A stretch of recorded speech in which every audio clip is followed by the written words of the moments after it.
गुरुकुल कांगड़ी विश्वविद्यालय के 3 दिवसीय वेद चयन संस्कृति महाकुंभ के शुभारंभ के अवसर पर उपराष्ट्रपति जगदीप धनखड़, उत्तराखंड के राज्यपाल लेफ्टिनेंट जनरल गुरमीत सिंह और मुख्यमंत्री पुष्कर सिंह धामी पहुंचे, जहां धनखड़ ने अपने संबोधन में कहा कि देश को महान बनाने के लिए वेदों की ओर लौटना होगा। धनखड़ ने कटाक्ष रखते हुए कही ये बातें। देखिए पूरा वीडियो। महामहिम राज्यपाल उत्तराखंड सेवानिवृत्त लेफ्टिनेंट जनरल श्री गुरमीत सिंह जी,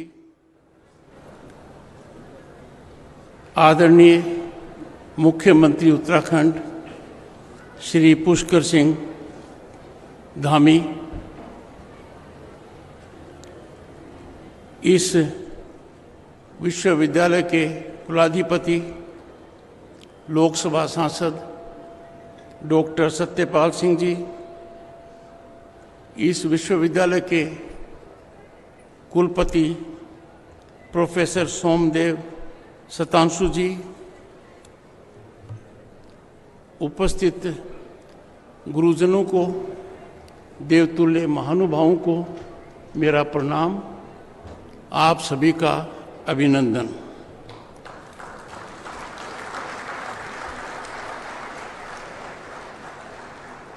मां भारती के इस भूभाग देवभूमि उत्तराखंड में आना परम सौभाग्य है।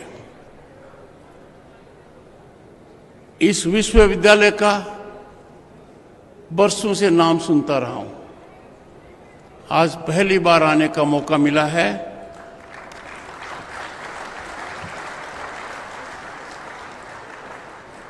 नाम से ऊर्जावान होता रहा हूं, आज यहां से एक बड़ा संकल्प लेकर जाऊंगा।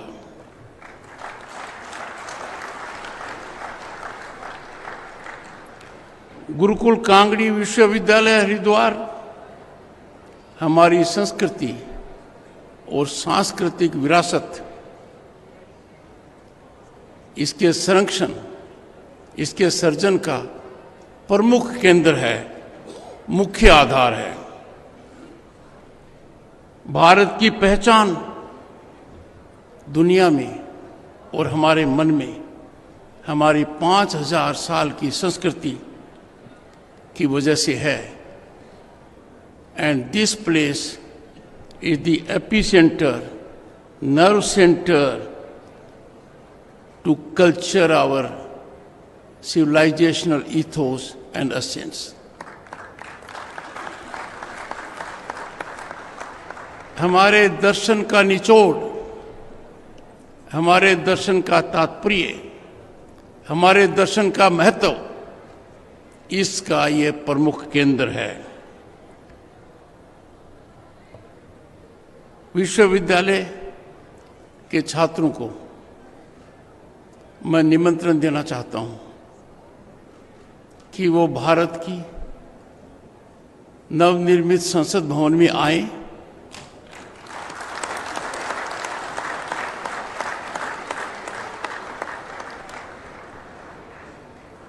और तब उनको आभास होगा कि हम कितने सही बदल गए हैं, हमारे में कितना बड़ा सकारात्मक बदलाव आया है। मैं कुलाधिपति महोदय, कुलपति महोदय से अनुरोध करूंगा कि बिना समय गंवाए छात्रों छात्राओं के समूह को वहां जाने के लिए प्रेरित करें। वो मेरे मेहमान होंगे।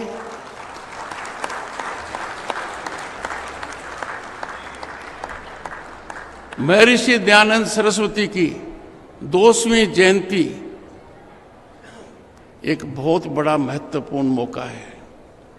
इसका मिश्रण एक दूसरे महत्वपूर्ण मौके से हो गया, स्वामी श्रद्धानंद के 75वें बलिदान दिवस, और इसका तीसरा महत्व हो गया कि इन दो का संगम जब हुआ तो इस विश्वविद्यालय ने 3 दिवसीय वेद, विज्ञान एवं संस्कृति महाकुंभ का आयोजन किया है।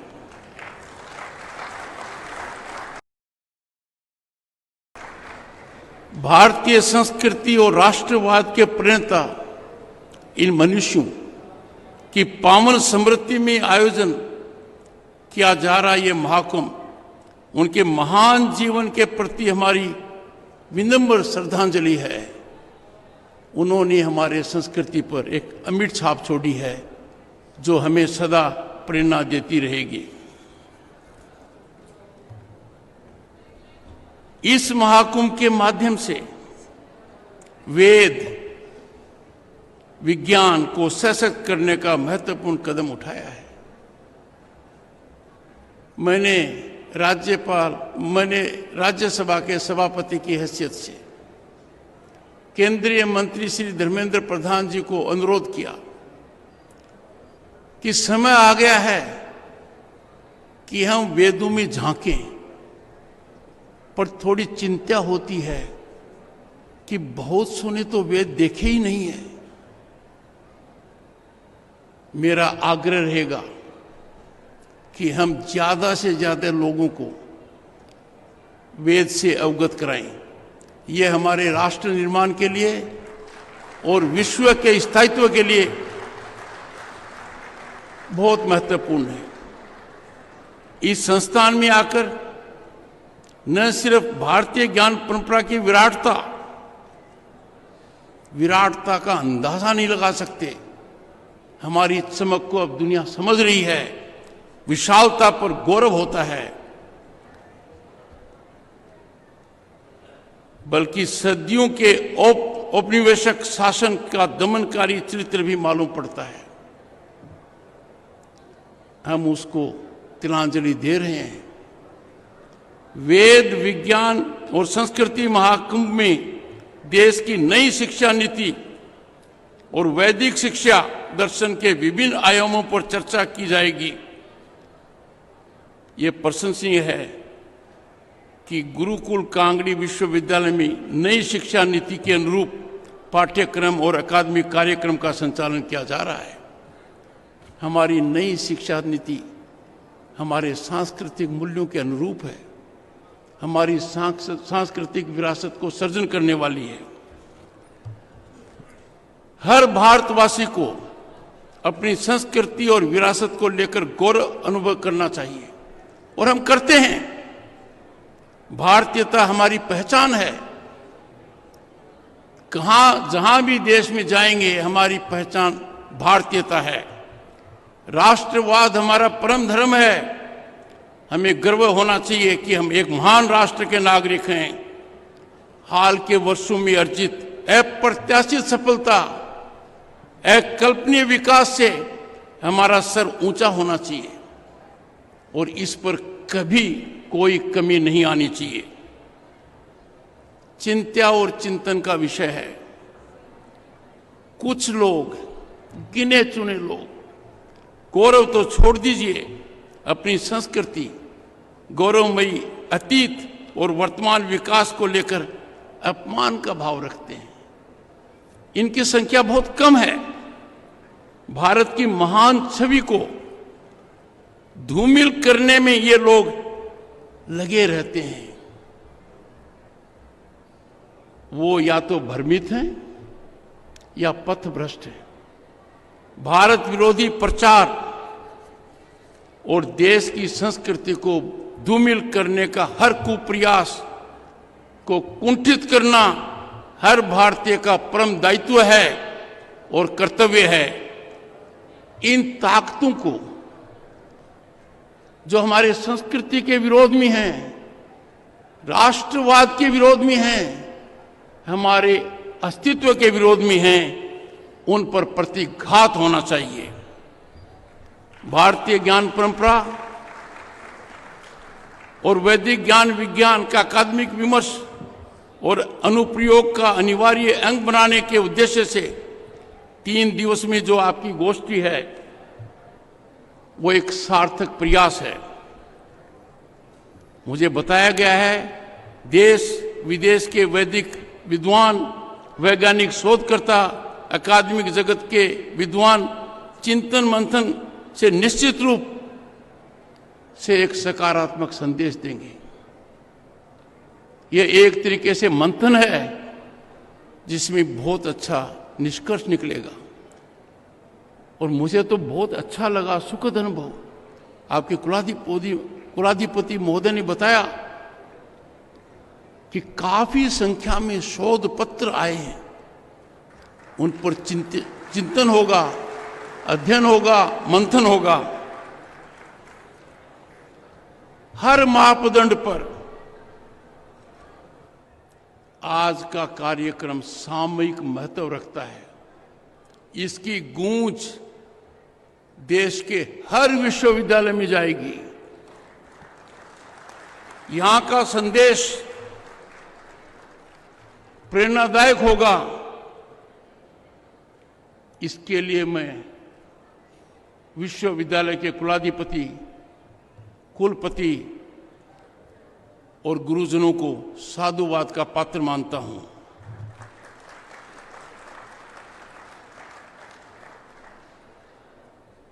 वेद विज्ञान महाकुंभ का ये पर्व हमें हमारी प्राचीन ज्ञान और विज्ञान के प्रति गर्व महसूस करने का एक अद्वितीय अवसर प्रदान करता है। अक्सर देखा जाता है कि हम भूल जाते हैं कि हम कौन हैं। थोड़ा अंदर झांकेंगे तो पता लगेगा विश्व में हमारा मुकाबला करने वाला और कोई देश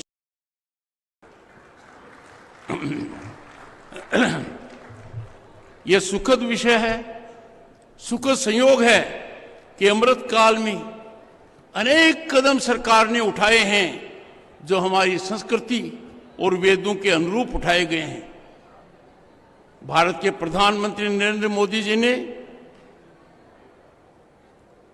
स्वतंत्रता दिवस पर लाल किले के प्राचीर से नागरिकों द्वारा अपने कर्तव्य पालन के पंच प्राण का आह्वान किया था।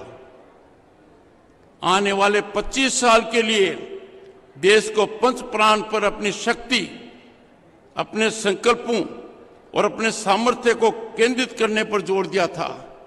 आप इसकी सार्थक शुरुआत करेंगे। पंच प्राण क्या है? विकसित भारत पहला प्राण।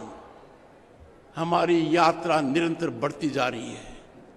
हमें दिख रहा है कि भारत निश्चित रूप से विकसित भारत होगा। 10वें नंबर की अर्थव्यवस्था आज दुनिया में 5वें नंबर पर आ गई है।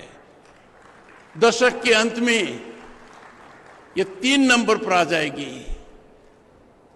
यूके को पीछे छोड़ दिया, फ्रांस, जर्मनी, जापान, कनाडा, ये सब पीछे रह जाएंगे इस दशक के अंत में।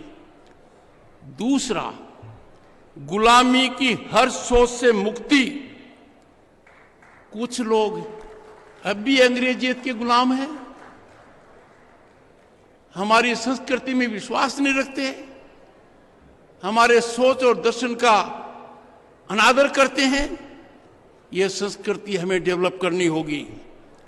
विरासत पर गर्व करना तीसरा प्राण, एकता और एकजुटता चौथा प्राण, नागरिकों के कर्तव्य 5वां प्राण। मैं निश्चित मानकर चलता हूं कि ये बात याद दिलाने के लिए मैं भारत मां की पूरी भूमि में से सबसे सुयोग्य जगह से ये बात कह रहा हूं।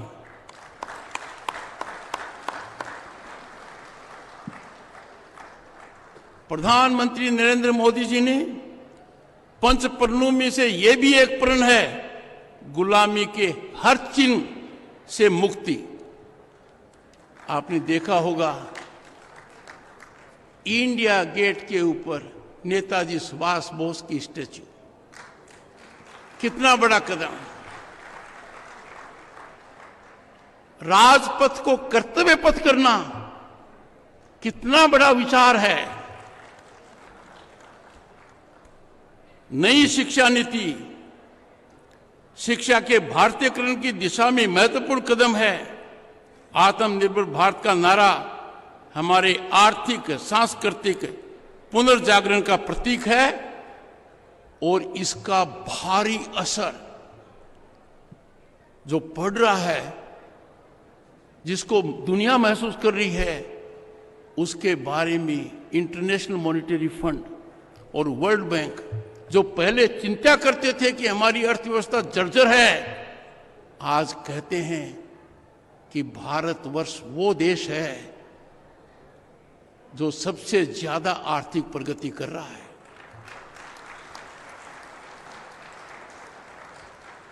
विश्व के लिए इन्वेस्टमेंट और अपॉर्चुनिटी का फेवरेट डेस्टिनेशन है। ये उपलब्धि हमारे वर्तमान स्थिति की है। सफलतापूर्वक आयोजित G20 सम्मेलन में भारत की समृद्ध संस्कृति और वेद विज्ञान की झलक दिखी है। मैंने खुद आंखों से देखा है। दुनिया के नेता अभिभूत हो गए, जानकारी प्राप्त करते रहे। देश के 60 शहरों में 200 से ज्यादा बैठक होकर विदेशी नेताओं को भारत की संस्कृति का ज्ञान हुआ। अचंभित हैं वो। उन्होंने जो प्रशंसा की, मेरा सर ऊंचा हो गया कि मैं इस महान भारत, इस भारत मां की सेवा में लगा हुआ हूं और मुझे इसका एक सपूत बनना चाहिए। भारत ने विश्व को शांति, ज्ञान में महान योगदान दिया है। विश्व शांति और बंधुत्व के लिए भारत ने वसुदेव कुटुंबकम का आदर्श दिया है। और G20 का मोटो क्या था? One earth, one family, one future. पूरी दुनिया ने इसको ग्रहण कर लिया है कि यही हमारी सृष्टि को बचाने का एकमात्र माध्यम है। आगे देखिए, प्रधानमंत्री जी ने सम्मेलन में जो हिस्सा लेने शासन अध्यक्ष आए, उनका स्वागत किया। जब स्वागत को हम देख रहे थे तो क्या स्थान सुना? उसके पीछे कोणार्क के ऐतिहासिक सूर्य मंदिर के चक्र की प्रतिकृति लगी हुई थी। हर फोटो में कोणार्क का सूर्य मंदिर दिखाई दिया है। दुनिया ने देखा है। इसी दौरान यूनेस्को विश्व धरोहर स्थल में शामिल बिहार का प्राचीन नालंदा विश्वविद्यालय बैकग्राउंड में दिखा है। नटराज की मूर्ति दिखी है, दुनिया ने देखी है। जहां आयोजन हो रहा था भारत मंडपम, सांस्कृतिक गलियारे थे। पाणिनि का व्याकरण ग्रंथ अष्टाध्यायी, ऋग्वेद की पांडुलिपियां, सूर्य द्वार नामक मूर्तिकला और मध्य प्रदेश की भीम बेटका गुफा चित्रों की डिजिटल तस्वीरें प्रदर्शित हो रही थी। हर विदेशी मेहमान आंख लगाकर भारत की सांस्कृतिक विरासत का आनंद ले रहा था, भारत का सम्मान कर रहा था। यह अत्यंत अद्भुत, गौरवान्वित करने वाला एक्शन था। और मुझे भारत मां का एक पुत्र होने के नाते, कृषक पुत्र का इस पद पर आने की वजह से पल पल देखने का मौका मिला।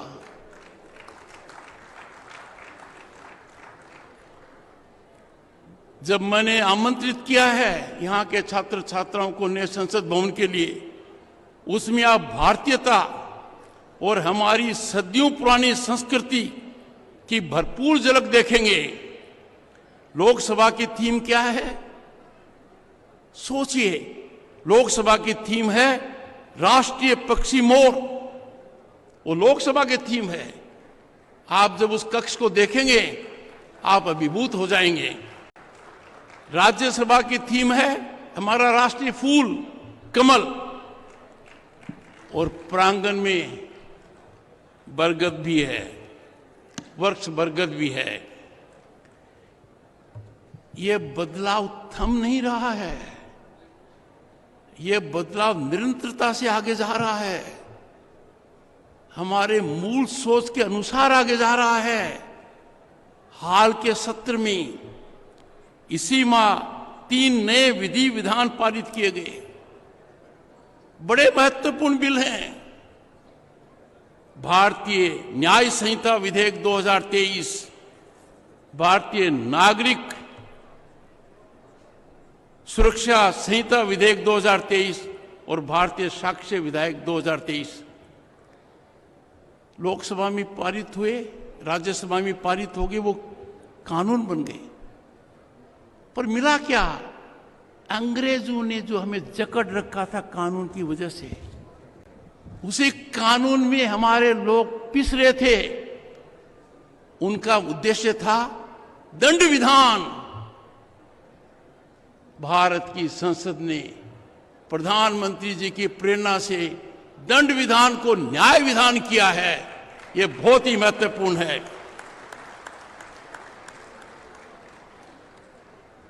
योग दिवस विश्व को हमारी देन है। योग दिवस मनाने का प्रस्ताव को मंजूरी मिली।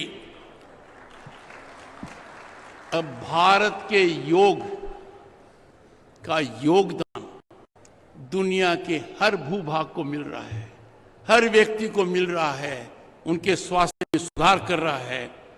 और इस प्रस्ताव को अप्रत्याशित रूप से सफलता मिली और 90 दिन में इसको पारित किया, जो एक नया इतिहास रचित हुआ। कहने को बहुत कुछ है, पर एक बात जरूर कहूंगा, गुरुकुल कांगड़ी जैसे शिक्षा संस्थान ज्यादा नहीं है। आप अद्भुत हैं।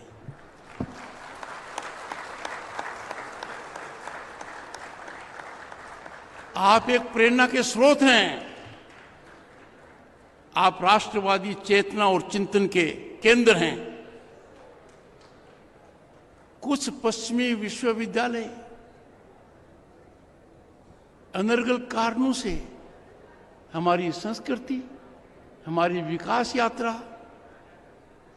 को कलंकित करने में लगे हुए हैं।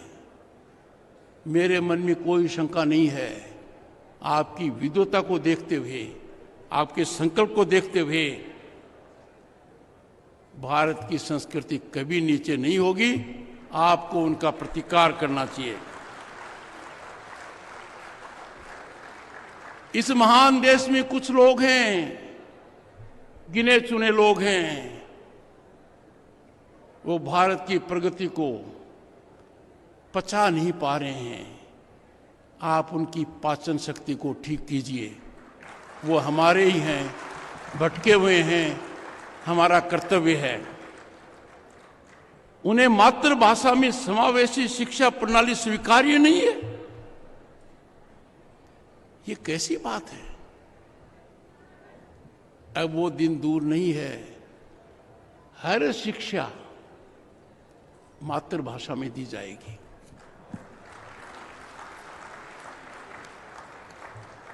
सोचो, कुछ लोग कहते हैं मुश्किल है। जिस देश का चंद्रयान 3 चांद के उस भूभाग पर, साउथ पोल पर उतरा जहां विश्व के किसी देश ने महारत हासिल नहीं किया, हमारे लिए क्या मुश्किल है? भारत पहला देश है जिसने चांद पर तिरंगा पॉइंट और चांद पर शिव शक्ति पॉइंट किया है। ऐसी परिस्थिति में मेरे मन में कोई शंका नहीं है, गुरुकुल कांगड़ी के विश्वविद्यालय से शिक्षा समाज को, भारत के हर नागरिक को बहुत अपेक्षा है। और मुझे कोई आश्चर्य नहीं है। I am optimistic, confident, full of hope. आप अचीव करेंगे।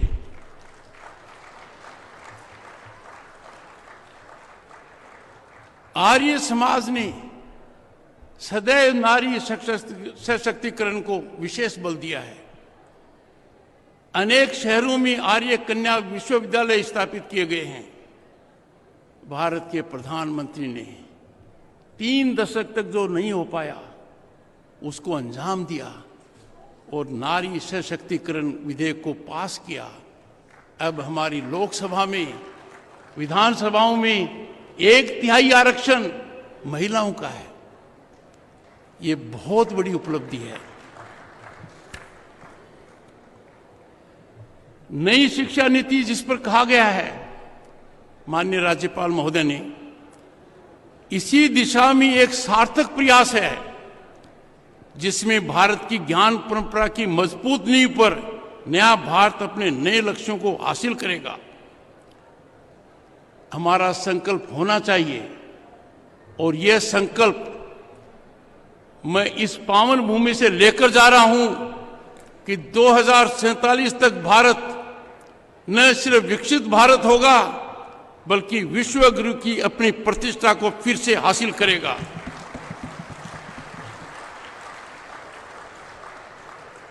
मेरे सामने जो छात्र छात्राएं हैं, जो विद्यार्थीगण हैं, वो 2047 के भारत के योद्धा हैं और निश्चित रूप से सफलता अर्जित करेंगे। आपने मुझे चिरस्मरणीय मौका दिया, इस महत्व अवसर पर आमंत्रित किया, अपने विचार साझा करने का एक अवसर मिला। और विचार तो साझा कहीं भी हो सकते हैं, पर उनसे साझा करना जिनके मन में मेरे से ज्यादा दृढ़ता है भारत मां की सेवा करने का, यह सुअवसर है। हृदय से मैं आपका आभारी हूं। जय हिंद, नमस्कार। और पूरी दुनिया ने भारत की संस्कृति को, भारत के सामर्थ्य को नजदीक से देखा और पूरी दुनिया के अंदर जो आए हुए डेलीगेट्स थे वो भारत के ब्रांड एम्बेसडर बनकर भारत से वापस अपने देशों को गए हैं। भाइयों बहनों, हमारे प्रधानमंत्री आदरणीय मोदी जी ने वर्ष 2022 में स्वतंत्रता दिवस पर लाल किले की प्राचीर से पंच प्रण का मंत्र दिया था। उसमें से एक प्रण है कि हमें हमारी विरासत पर भी गर्व होना चाहिए। आदरणीय प्रधानमंत्री जी के नेतृत्व में आज अभूतपूर्व रूप से भारत का सांस्कृतिक उत्थान हो रहा है। हमारे जितने धार्मिक स्थान हैं उनका नवनिर्माण हो रहा है, उनका पुनर्निर्माण हो रहा है और आम लोगों में अपनी प्राचीन विरासत के प्रति एक गौरव का भाव भी आज उत्पन्न हो रहा है। आदरणीय प्रधानमंत्री जी ने एक भारत श्रेष्ठ भारत के स्वप्न को साकार करने हेतु उत्तराखंड की हमारी डबल इंजन की सरकार निरंतरता से काम कर रही है। जितना भी समय हमको मिला है, एक पल एक क्षण रुके बिना लगातार ये प्रयास है कि हम तेजी से उत्तराखंड को आगे ले जाएं, आप सबके सहयोग से। जैसा आप सब जानते हैं, बहुत सारे कार्य और महत्वपूर्ण और कठोर निर्णय हमने पिछले सालों में लिए हैं, जो आज से पहले, उत्तराखंड स्थापना से पहले जो निर्णय कभी नहीं लिए गए थे, उन निर्णयों को भी हमने लेने का प्रयास किया है, लेने का प्रयत्न किया है। हम उस दिशा में आगे बढ़े हैं। मुझे जब भी आप जैसे महानुभावों के बीच आने का अवसर मिलता है तो मैं हमेशा श्रेष्ठ उत्तराखंड निर्माण के लिए अपने विकल्प रहित संकल्प को दोहराता हूं और आप सबसे भी अनुरोध करता हूं कि निश्चित रूप से आप लोग इस हमारे विकल्प रहित संकल्प के लिए अपनी जो सहभागिता है, अपना आशीर्वाद है, अपना मार्गदर्शन है, अपना समर्थन है, निश्चित रूप से हमको देंगे। आगामी समय में उत्तराखंड देश का सबसे समृद्धशाली और सशक्त राज्य बने, इस भावना के साथ मिलकर हम सभी को काम करने की आवश्यकता है। मुझे पूरा विश्वास है कि आप सभी हमारी सरकार के इस संकल्प के पूर्ति के लिए निश्चित रूप से अपना सहयोग प्रदान करेंगे। हमारे पूज्य संतगण अपना आशीर्वाद देंगे, हमारे विद्यार्थीगण कदम से कदम मिलाकर आगे चलने का काम करेंगे। मैं एक बार फिर से, क्योंकि हम सब लोग महामहिम आदरणीय उपराष्ट्रपति जी को सुनने के लिए यहाँ पर आए हैं, मैं फिर से देवभूमि उत्तराखंड आने पर आपका बहुत स्वागत करता हूं, अभिनंदन करता हूं और अपनी बात को समाप्त करता हूं। बहुत बहुत धन्यवाद।